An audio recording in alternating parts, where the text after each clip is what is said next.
Hello, everyone. Thank you for joining us for this Fireside chat. It's part of the Thinking Outside the Box webinars and resources to support your work as it relates to engaging and maintaining volunteers. My name is Serena Wiesner, and I'm a healthy aging and nutrition consultant with the Administration for Community Living, Office of Nutrition and Health Promotion Programs. Today, I'll be chatting with Megan Jacobson about her experience utilizing volunteers to successfully run chronic disease self-management programs in South Dakota. Megan works for South Dakota University Extension as a health promotion specialist. In her role, she works with a passionate and talented team to coordinate the centralized management of statewide chronic disease self-management and physical activity programs offered under the Better Choices, Better Health South Dakota network. Since 2014, she has co-led over 20 workshops and 5 trainings as a certified chronic disease self-management program master trainer. In her role, she works to ensure program fidelity, growth, and sustainability to help BCBH South Dakota continue to provide a high quality, effective, and accessible resource to South Dakotans and South Dakotan adults impacted by chronic disease. Thanks so much for joining me today, Megan. Yes, thank you, Serena. We're excited to learn about your experience in working with volunteers. So let's just go ahead and dive right in. First of all, tell us a little bit about South Dakota University Extension and the services that you all provide to seniors and adults with disabilities. Sure. So Better Choices, Better Health South Dakota is a statewide program. We help South Dakotan adults better manage their health and wellness through things like outreach, training, and education. So the current programs that BCBH offers include self-management education. We offer Walk with Ease and Fit and Strong. We're also currently working on adding enhanced fitness and Tai Chi for arthritis. So we started back in 2014 with the chronic disease self-management program. And since then, we've been able to put on roughly 355 workshops with over 3,600 participants. So we provide all of the workshops free of charge for participants. So anyone over the age of 18, that's the only qualifier. People may attend more than one workshop. We try to cross-promote our suite of offerings to everyone who comes in through one of our channels. And people can attend our workshops that we deliver in a variety of platforms. We have in-person, virtual, and self-guided delivery formats. In addition to offering our workshops, we also have master trainers who facilitate trainings across the state for volunteer lay leaders as well. All of our programs offered through the Better Choices, Better Health Network are licensed and managed by SDSU Extension. And then we receive state support from the South Dakota Department of Health and the South Dakota Department of Human Services as well. And since SDSU Extension serves as the outreach and community engagement arm of SDSU as a land-grant university, we fit right into the land-grant mission, which has a focus on serving rural and underserved populations. So from our partners' direction and extension sitting within that seat, we're always driving to look at how we can better reach, better serve those who are underserved in rural locations and other target populations based on need in our state. That's wonderful. That's quite the role, trying to organize all of this. Now, I heard you say volunteers several times, so let's go and dig in a little bit more into specifically what roles volunteers play in the implementation of all this wonderful work. So volunteers lead the workshops and trainings and are essentially the heart, we like to say the heart of BCBH. Volunteers know their community. They're one of the biggest connecting forces because they not only know the needs of the community, but also how to reach people in their community. They're part of the community. So We have 2 volunteer leader categories for Better Choices, Better Health. So we have sponsored volunteer leaders, and then we also have what we call true volunteer leaders. Our sponsored leaders are sponsored by their employer organization to attend the training and offer workshops on work time. We charge a training fee, and we also ask the organization to sign a memorandum of agreement. Our volunteer leaders are not sponsored by an employer organization. So these are people like students, retired, older adults. So volunteer leaders must complete an online background check for SDSU Extension.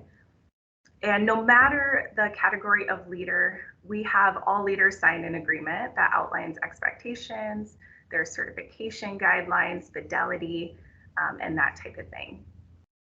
A lot of time and attention goes into volunteer management. It is a very rewarding experience, but you have to be honest about the capacity you have to manage volunteers. And so if you're a smaller organization, starting small is okay. Building those relationships is really important. So we find that the balancing act of retaining our current leader pool while continually recruiting new leaders. I mean, we're always searching for new leaders. That's something that never stops. And making sure at the same time that we have enough master trainers to lead training. It's definitely a balancing act, but volunteers are threaded throughout all of those different structures. And so we try to be really intentional about not overburdening our volunteers and leveraging those who are paid staff to do the work. And then we are growing our team at SDSU Extension to kind of coordinate and manage and support that statewide structure. Wonderful. So I heard you say that, you have volunteers who are everything from college students to retirees. Can you tell me a little bit about how you recruit those volunteers and maybe if their roles are slightly different or, kind of what the differences might be in recruiting them and then also kind of maintaining them? Sure. So no matter the role, it's good to focus on kind of what, a volunteer for the chronic disease self-management program or the Walk with Ease program would look like. So we look for volunteers who have lived experience with a chronic health condition, can relate to participants, express empathy, and are passionate about giving back to their community. So that is what makes a great volunteer. So knowing that and kind of setting those expectations and finding people through that focus is a good place to start. We've found that recruiting volunteers at workshops is another great place. So people who have completed a workshop are those experiencing chronic health conditions. If they've gone through the program, they already have a good knowledge of what the program is and are great candidates for becoming excellent leaders. So we've given information and flyers and little takeaways at the end of the programs that they, if they wish, can read up on becoming a leader, what that means, or share it with someone else in their community. So we do that at the end of the workshops. It's also important to know kind of where you want to offer workshops before you recruit volunteers. And as we are a statewide program, there are gaps in our state where we can look at and say, oh, we don't have enough volunteers in this community. And so doing intentional outreach and recruitment that way has really helped us as well. Target communities where there's a lack of trained leaders. Mm-hmm, mm-hmm. Yeah, that's a really good point. Because I know that we are all doing a lot of work to try and reach those underserved populations. So do you find, oftentimes in the Aging Services Network, we have kind of services provided during traditional business hours. So maybe from 8 in the morning to 5 in the evening. Do you ever have opportunities for volunteers to work or provide their knowledge and their experience outside of traditional hours?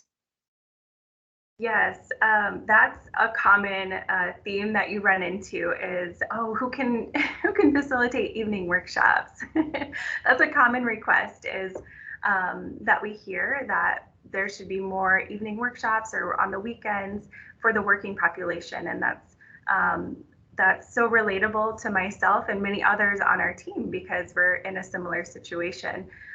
So we can relate to that, but finding people who have flexibility um, and asking, being upfront and having good communication and building that relationship with your volunteers is an important first step. So we do a pre-screening call with every trainee after they register. We set up a call over Zoom or on the phone just to get to know them a little bit better. They can see our faces, get familiar with us before the training and ask any questions.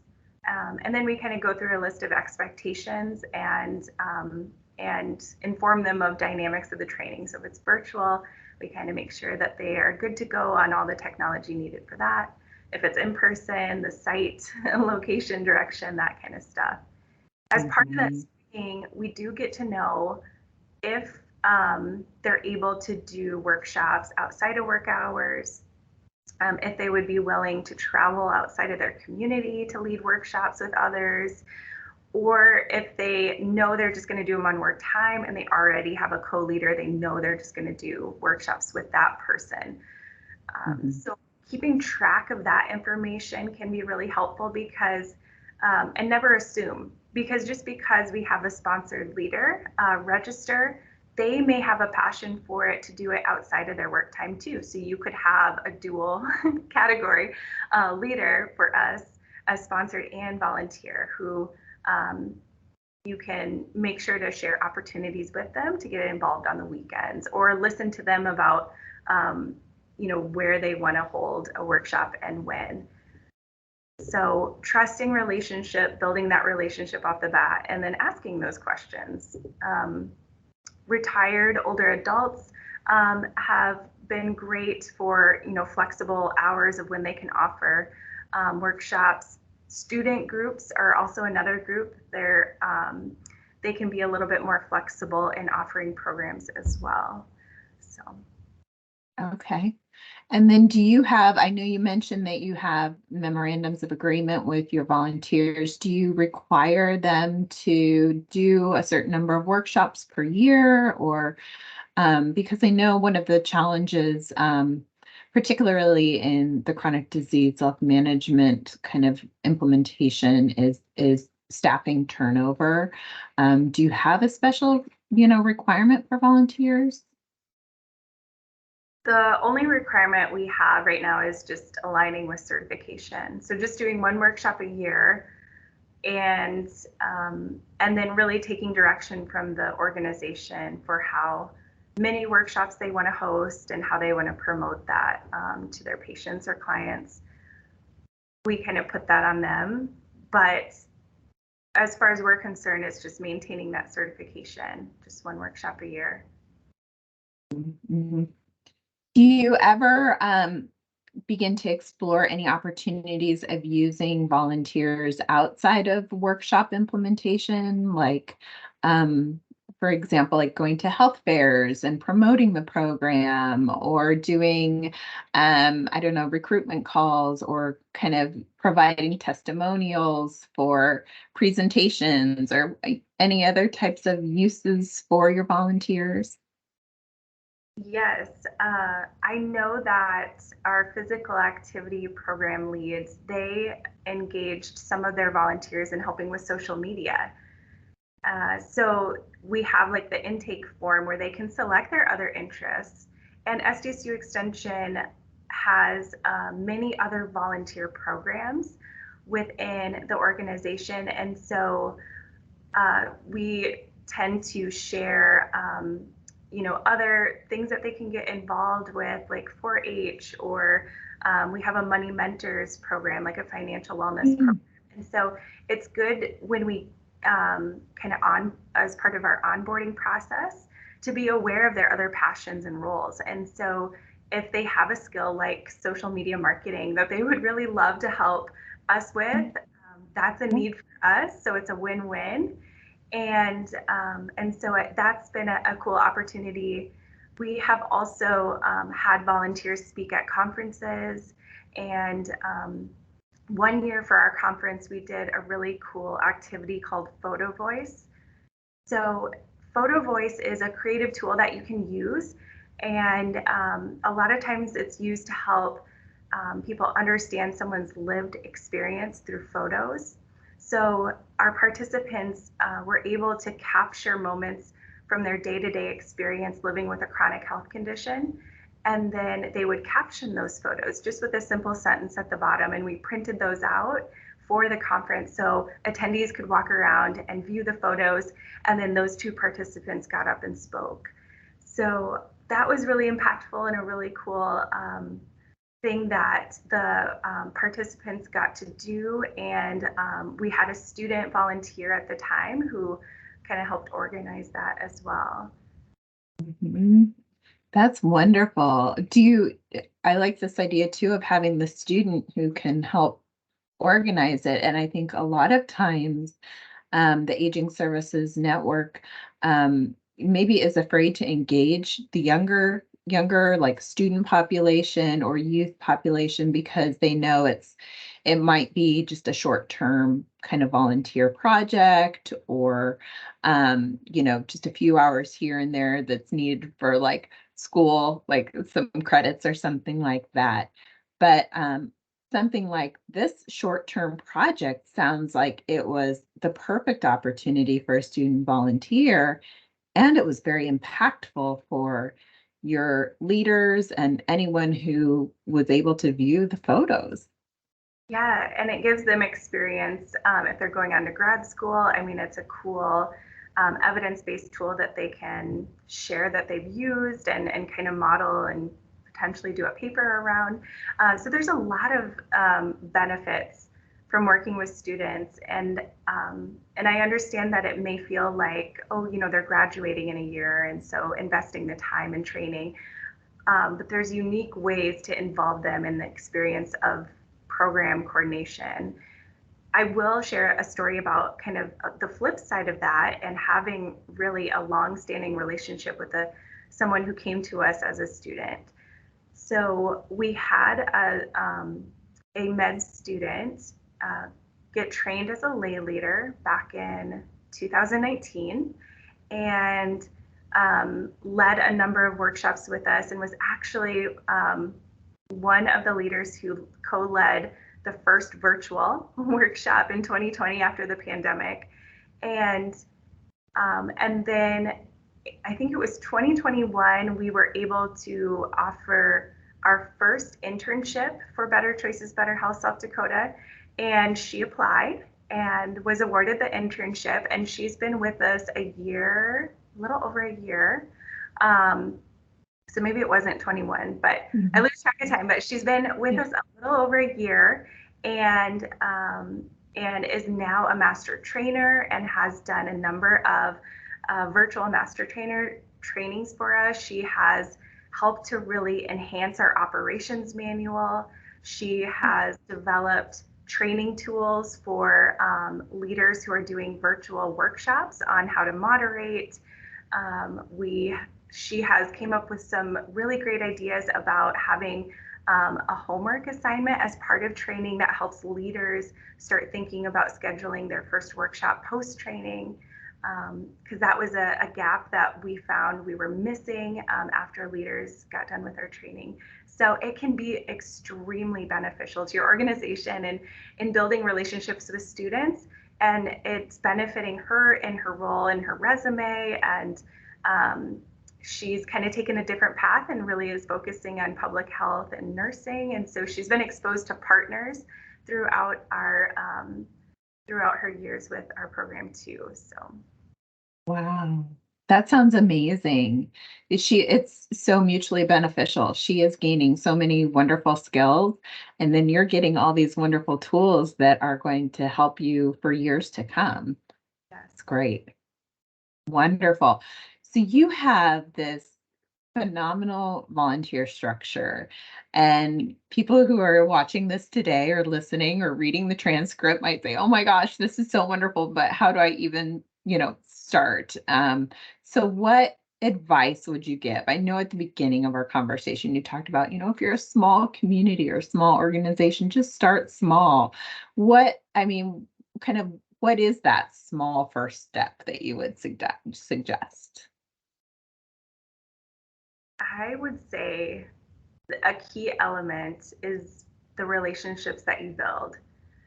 So, a lot of wonderful things have come out of conversations with partners and building trusting relationships with those that you work with and those that you serve and the communities that you're in through other work.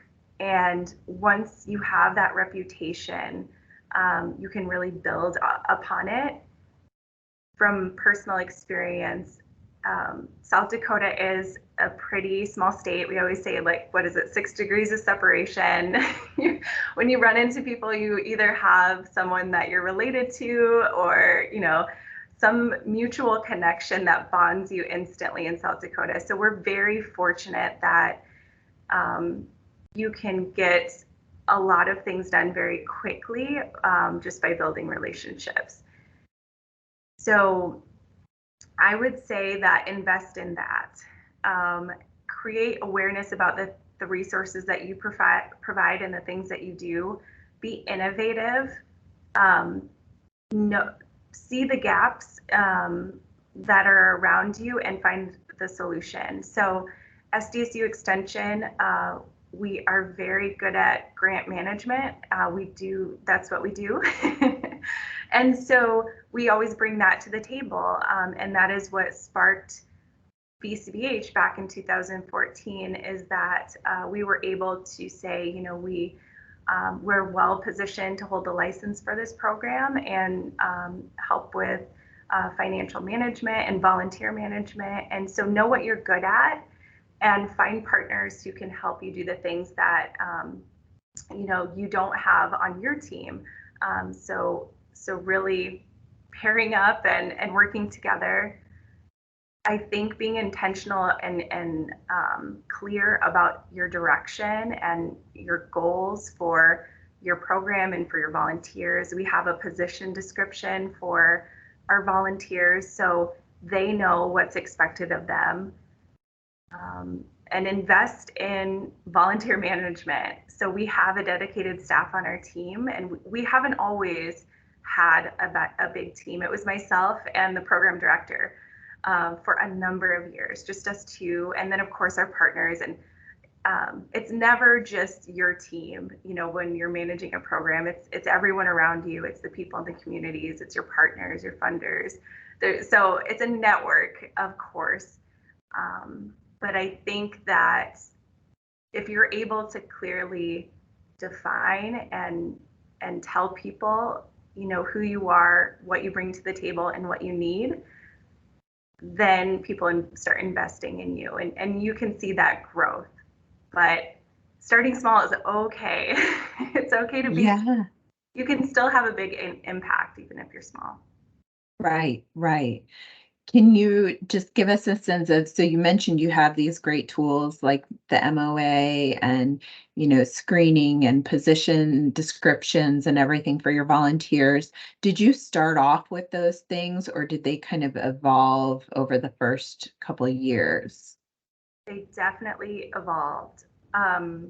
Definitely evolved. So we were fortunate to receive ACL funding in 2016, I believe, and again in 2019. So that definitely helped to jumpstart a lot of the capacity building tools that we brought on board as part of that. And so we've learned along the way, and the NCOA website has a ton of resources and information and shared documents from other states. So we've learned from others, and that's been really helpful. The MOA, I am not proficient in like legal language or anything like that. So we were fortunate within SDSU Extension to have a legal team that helped put that together. But certainly there's templates out there to help you get started. The position description, again, learning from the other volunteer organizations at SDSU Extension, how they put theirs together and what works. So yes, we did not have everything all at once we got started, certainly. Yeah. We've gone through many iterations of the tools that we use. Mm-hmm. Mm-hmm. Yeah. Yeah. Well, what would you say are kind of your next goals for your volunteer program? And have you kind of thought about what the next 2 to 5 years might look like?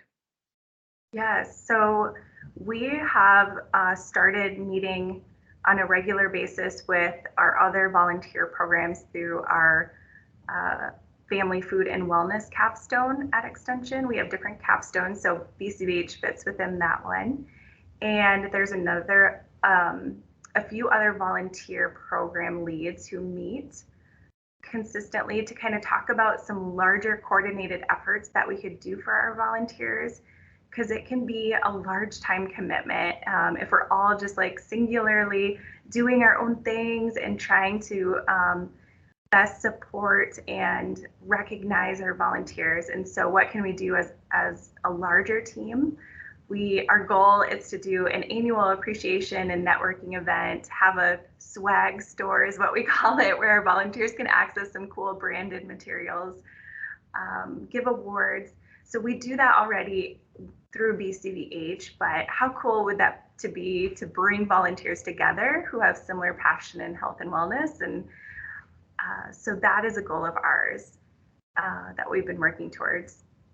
Another goal, I would say, that we've really been working on and are always kind of focused on, but as we grow larger and larger, we're really seeing a need, is to streamline our volunteer protocols. And so we have a number of different softwares. We have Workshop Wizard to maintain our database for scheduling and referrals, registration, participants, all those things. And then we have another software system called Better Impact for volunteer management, where leaders can get on, access their leader profile, and they can view scheduling information for opportunities. They can sign up to co-lead, they can access shared files. And but then we also need a file sharing software system for all their virtual workshop information. And so with the addition of virtual, I mean, we were able to make it work, but now we're finding ourselves at a place of, we have a lot of different access levels for our volunteers, and we need to invest time and money into how we streamline all that together to lessen the burden and confusion. As you might expect, I just put myself in volunteer shoes all the time. I'm like, what would I want my experience to be? And so as a leadership team, we're kind of identifying areas where we can streamline better for volunteers. That's great. And I'm sure doing that, and like you said, putting yourself in their shoes only helps to, build the trust with them, the relationship with them, and then help them, be volunteers for much, much longer. Wonderful. Well, thank you for all this wonderful insight, Megan. I really appreciate it. I appreciate what you're doing and you're modeling for the community for sure. Just what is one key thing if people listen to this or watch this and they don't take away anything else, what is the one key thing you want them to walk away knowing? Yes, I would say the one thing that is important to focus on out of all of this, and we're talking about volunteers, is that investing time in your volunteers is not only one of the most rewarding experiences, truly, but also one of the biggest key elements to help your organization continue to offer successful lay-led programs that can really make a big impact. Wonderful. Awesome. Well, thank you everyone for joining us. And thank you, Megan, again for sharing your experience and for doing all the wonderful work you're doing. And thank you to your volunteers as well for all the work that they do to support your programming. And we'll post some of the resources and links that Megan mentioned in the description for this. And we look forward to seeing you at another Fireside Chat. Thanks, everyone.